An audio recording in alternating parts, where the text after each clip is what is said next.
wadnuhu waa xubinta jirka u qaabilsan inay gaarsiiso dhiigga oksijiinka iyo macdanaha kale ee muhiimka u ah jirka isagoo marsiinayo xididada halbowlayaasha ee dhiigga ka qaada wadnaha una safriya qaybaha kale ee jirka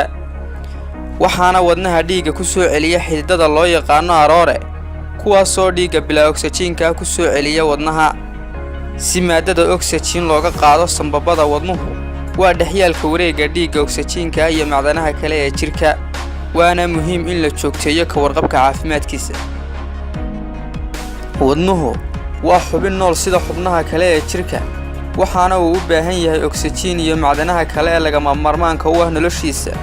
sidaa darteed waxaa jira xidido yaryar oo dhiigga iyo oksijiinta u qaada muruqyada uu wadnuhu ka samaysan yahay xididadaasna waxaa loo yaqaanaa coronary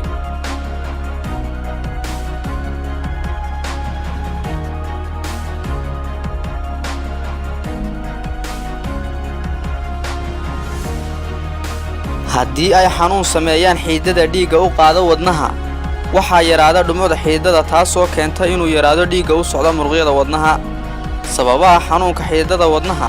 si rasmi ah looma tilmaami karo waxaa sababay xanuunkan laakiin waxaa la fahansan yahay in ay jiraan dhowr qodob oo halis u noqon kara inuu dhaco xanuunkan waxaana ka mid ah da'da dadka waaweyn ayaa uga badan dadka yaryar dhaxal waxaa la gororsaday in haddii qof qoyskiina ka mida uu qabay xanuunkan adna aad jaanis u helayso inuu kugu dhici karo dhiigkarka xayrta loo yaqaano cholesterol oo heerkeedu sarreeyo cabista sigaarka cunidda cuntooyin aan isu dheeli tirnayn cayilka ama buurnida oo saayid noqota jimicsi la'aan joogta ama dhaqdhaqaaq la'aanba iyo xanuunada sida sonkorowga iyo wixii la halmaala hadduu dhaawac gaaro xididada wadnaha waxaa gudaha xididka ku samaysma waxa loo yaqaano balaaguyi oo ah walxa gufeeya gudaha xididka walxaha gufeeya waxa ay ka samaysan yihiin waxa loo yaqaano cholesterol iyo walxaha unugyada difaaca jirka ay soo daayaan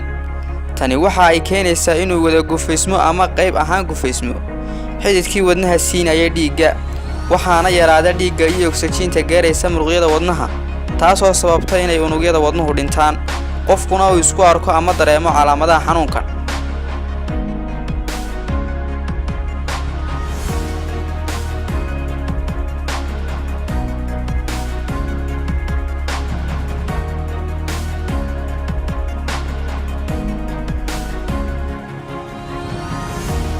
astaamaha xanuunkanna waxaa ka mid ah